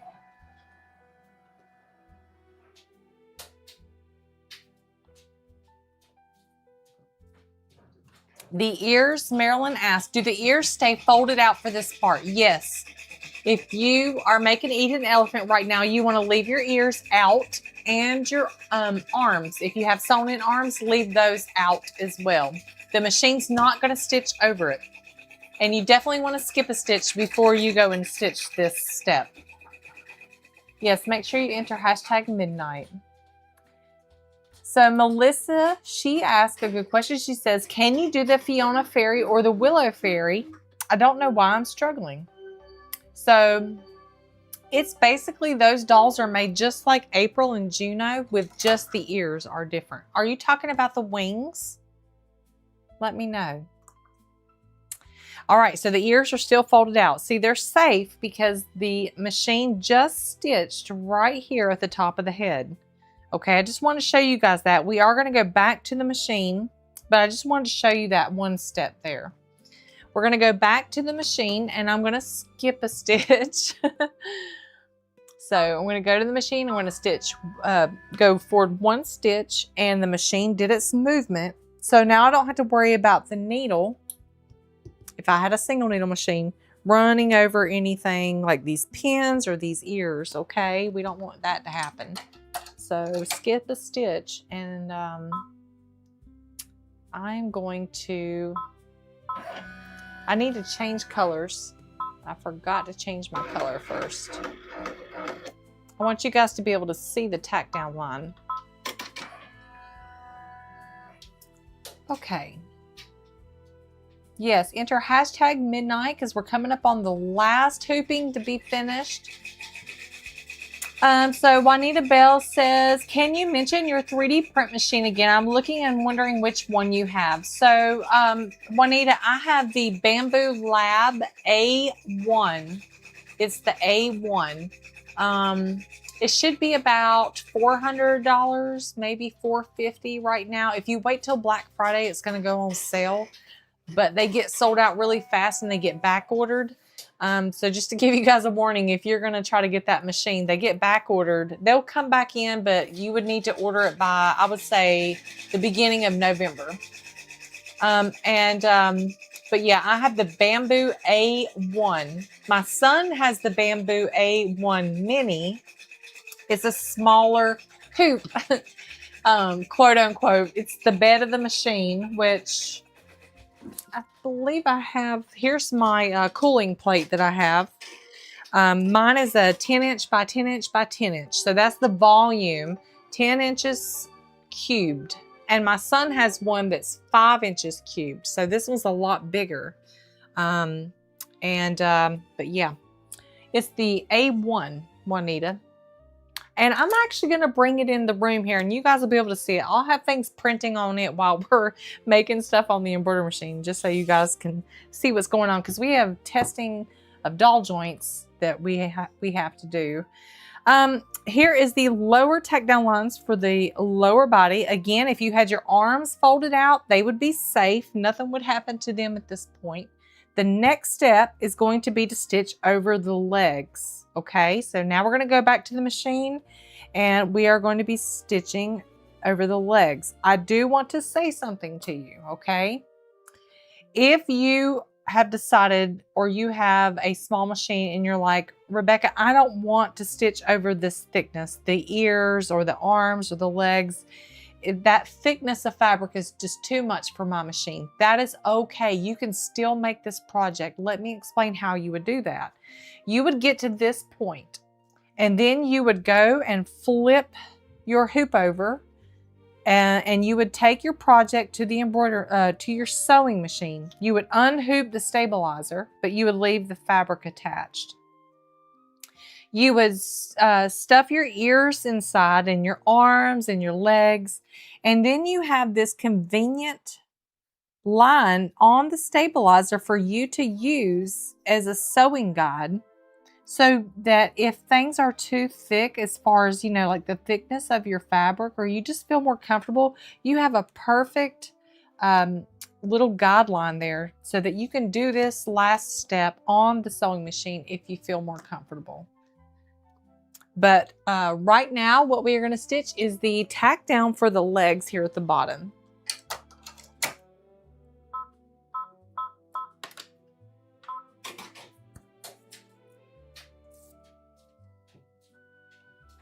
So Susan, she says, after your advice, my grandson now has the Bamboo A1 Mini for this birthday. It was pre-loved, but he is enjoying it. Thank you for mentioning it. It really helped. That's a great machine. And actually, I saw a wonderful comment in the last live stream, because I go back and I read you guys' comments. And one of you said that you actually go to the library to use their 3D printer. That is amazing. So, you know, those of you who don't have a 3D printer, consider going to your local library, and maybe they have one that you guys can use. I'm sure they would charge you a fee because you are using filament, which is kind of like using ink, but that's a great idea. Here is the tack down for the legs. Now, here is where we are going to remove the pins. We don't need them anymore. I'm going to remove them because we have enough fabric tacked down that nothing is going to shift on us. And I'm just going to pull these pins out. Okay, at this point, what you would do is you would start over here on this side, and we're going to pretend that you have sewn in arms. So you're just going to pull back your fabric and open it up like so. So you can access, you know, you would have this little arm sticking out, right? And this ear, this will allow you to have access. You are going to untape the ear so that you can move it. And what you want to do, you don't just want to stuff the ear inside. You do want to kind of fold it like so, okay? Just a little bit to flatten it out. And then just tuck it inside the best that you can. You can use a chopstick to make this easier, or you can use your hemostats. But just kind of reach in there, and you have quite a bit of opening here, so you should be able to, you know, get in there pretty good and go ahead and flatten your ears. If you don't like the idea of doing that, you can always have your ears already tucked in before you get to these tack down lines. That way you don't have to do this step. And then if you had your arm, what you would do is you would tuck it inside. I'm going to cheat you guys. And anyway, you would reach in through the back right here and grab your arm and pull it through. That's going to remove your bulk and make everything lay flatter. And then once you have everything, I'm going to take this out because I'm not doing sewn in arms. I'm going to put some tape here. Everything's flat. I can feel that everything's flat. Actually, my ear came untucked. I feel it that it came untucked. I just want to make sure. Okay, there we go. Sorry about that. We're going to go back to the machine, and now the machine is going to stitch a tack down line on this side. It's going to go from the arm all the way up to the head, and we definitely need to skip a stitch. So I am going to make sure I'm on the right color first, and then I'm going to skip a stitch. And we're almost done, you guys, okay? Make sure you enter #midnight so you can be in the last giveaway. Here we go. And we are going to stitch the tack down line. The machine is already in position, so the needle is not going to run over any of that thickness in the middle because we skip a stitch. And we're just going to stitch. I'm watching it, making sure it should be fine. I usually never have any problems with the multi-needle machine. So Deborah says that they have a technology library with all kinds of machines. Now, those of you who are new, you're probably wondering why we're talking about 3D printers. So I believe it was the last live stream, or yes, it was the last one. I let everyone know that I was designing some 3D printed doll joints that you guys could print at home to use with your project. So you don't have to worry about shipping doll joints to your home. And just to make it easier, you could literally print them for less than, probably less than 1 penny a piece. I mean, right now on CR Crafts, they are selling 2 20mm doll joints for $2. So think of all the money you could save, but give me a while to get it tested. I am trying out different kinds of plastic to make sure it's the safest option. So that's why we're talking about 3D printers. That will be a free file I will give everyone. Okay, here is the tack down line for this side of the body. So it went all through here, and it's okay if it goes over that circle a little bit. That's totally fine, but you can see everything lined up. Now we will just do the same on this side of the body. So if you have arms, they would get tucked in on this side as well. But I'm just going to fold this back, and I'm going to take my little ear here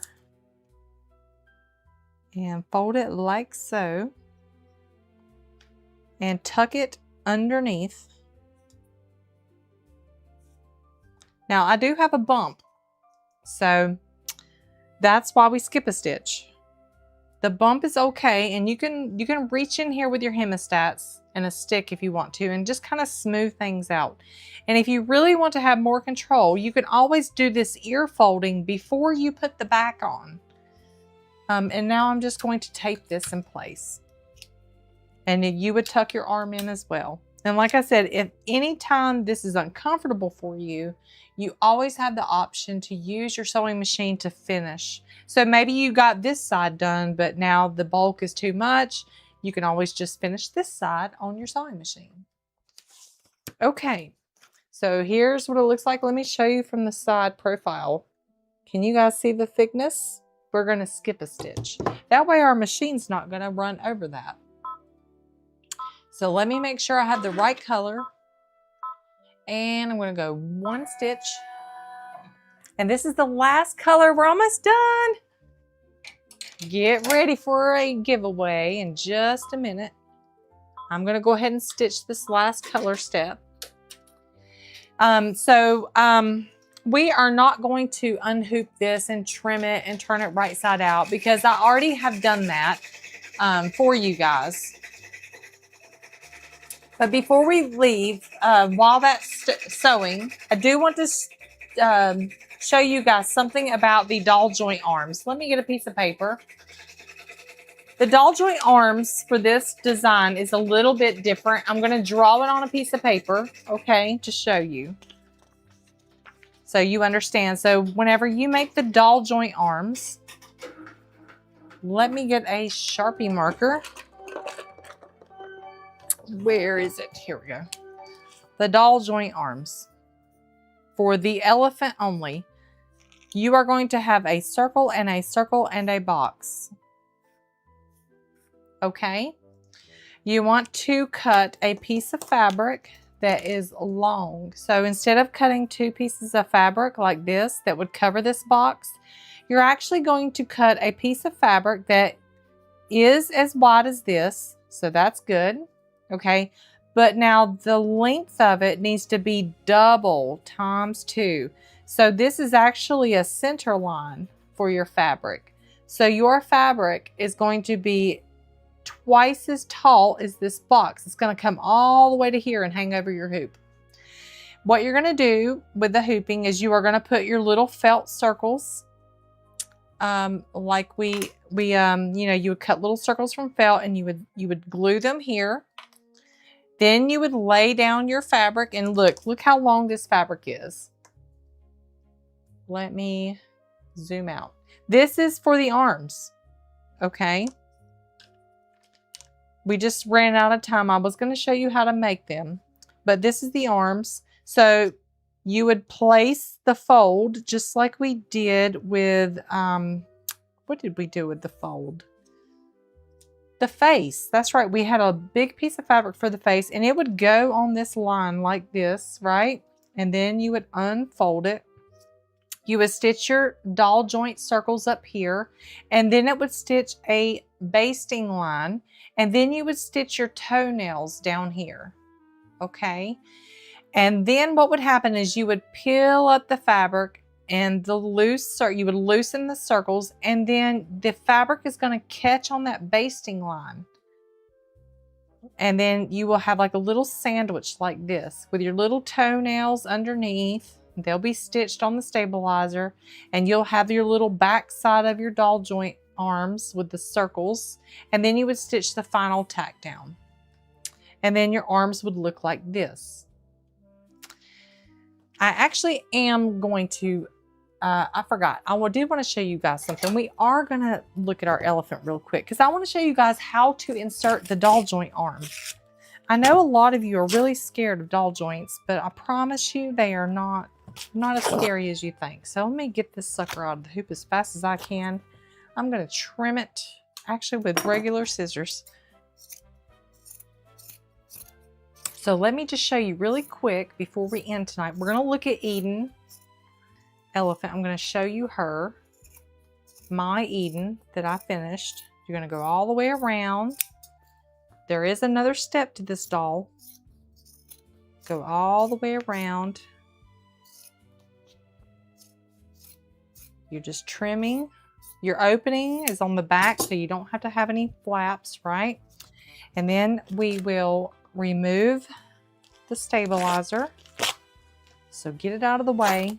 One little thing about the elephant, anytime we have 3D designs that are in the hoop like this where you're folding fabric, I have a tendency to have basting stitches that you want to remove.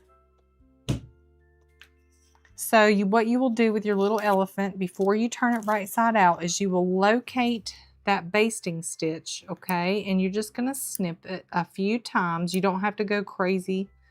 Just get it loosened up. These are very loose stitches, so they'll come right out and they will not ruin your fabric. All right, I didn't even go all the way. I just did a little bit. So I'm going to remove the stabilizer on the back of the face. And sometimes when I do that, it'll pull the basting stitch out. So I'm just going to loosen it like so. All right, you guys, let's turn it right side out so we can see what we made. And I do want to show you how to insert those doll joint arms. So let's get her turned right side out. Like so. We're almost done. We're going to have the giveaway. Don't let me forget. Oh my goodness. All right, you guys, look. Here's a little flat Eden elephant.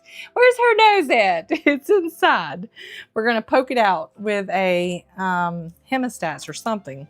So just make sure you reach up in there and work her nose out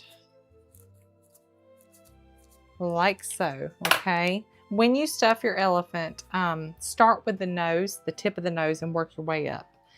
Okay. So I'm going to remove some of this tape. Now let's talk about these doll joint arms and then we're going to have our giveaway because this will only take me just a minute.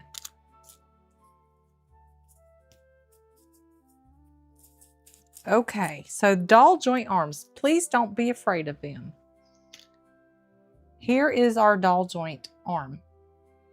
I have already inserted the post into the arm, and all you do, you guys, is you will take a pair of scissors or a seam ripper and you're just going to make a little slit in the center of this circle.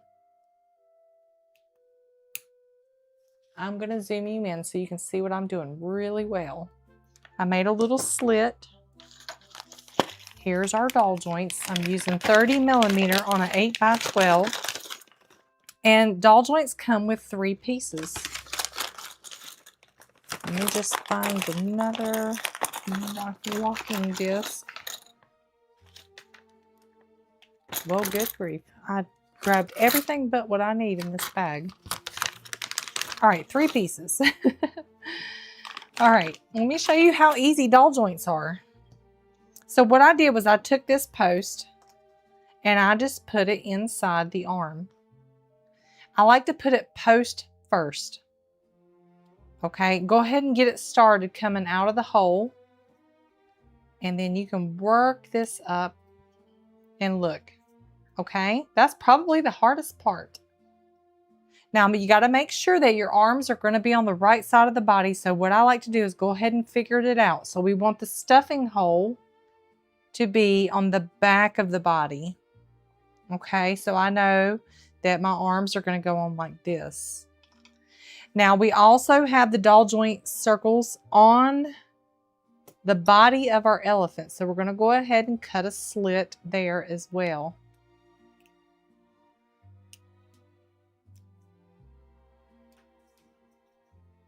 We're just going to do 1.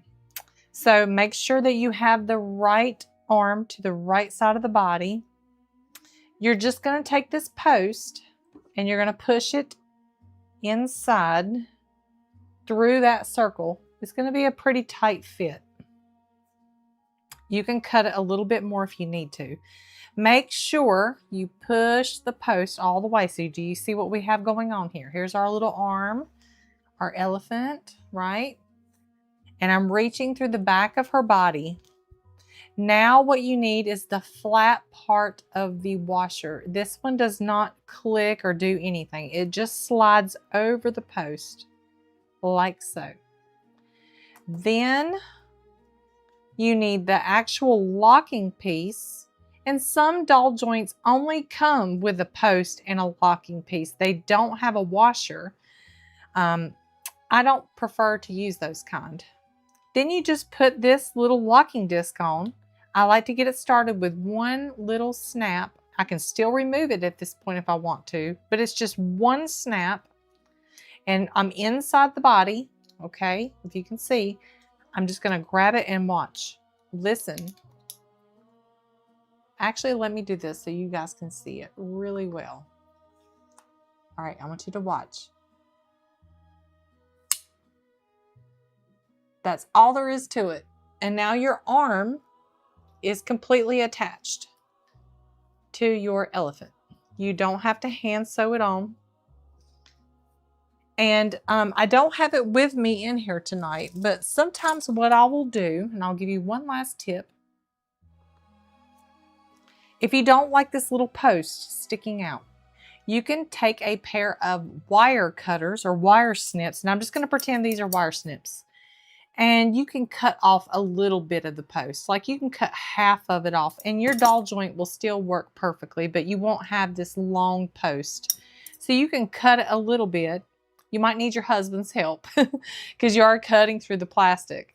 But I just use a pair of wire cutters, like wire strippers, and it'll cut right through. I usually will pinch the plastic this way, and then I'll turn it and pinch it this way, and then it just pops off. And then you'll just install your other arm. And what we have left is, you should, once you get your doll all stuffed and everything is sewn shut, you'll have your little Eden elephant with her beautiful little 3D face. And we're gonna have a giveaway now because I'm not gonna forget. So I just wanted to show you guys how, I know she's wearing the overalls from last week. I'm gonna get that shirt fixed, you guys. Oh, I wanted to show you guys the shirt. Here is my little pattern for the shirt. So it's gonna have like a flutter sleeve. Here's the neck hole. And what I'm having trouble with is how to do the closure in the back. But let me just put it on our little lion here. So I just made this out of fabric and a Sharpie marker. But the sides will be sewn. Okay, and then it's just gonna have these little flutter sleeves. And then the back will have a closure. And I would like to put some kind of design on the front. So just bear with me as I get this right, because shirts are always really hard. But the bloomers turned out great. So I should have the shirt done by tomorrow. But I can't wait to show a picture of those. Let's do our giveaway, you guys. You've been so good to me, being so patient, asking awesome questions, and contributing to the conversations. It's been good talk and good company tonight. Enter hashtag midnight, or I'm sorry, yes, hashtag midnight to enter the drawing. Are you guys ready? Remember the rules. Enter hashtag midnight to enter the giveaway. Our prize is going to be doll fabric, doll pacifier, doll joints, faux fur, and a doll needle. Let's go over to our giveaway wheel. Are you ready? We got 169 names. My goodness, my goodness. All right, you guys. Here we go. We are spinning. We got 169 names.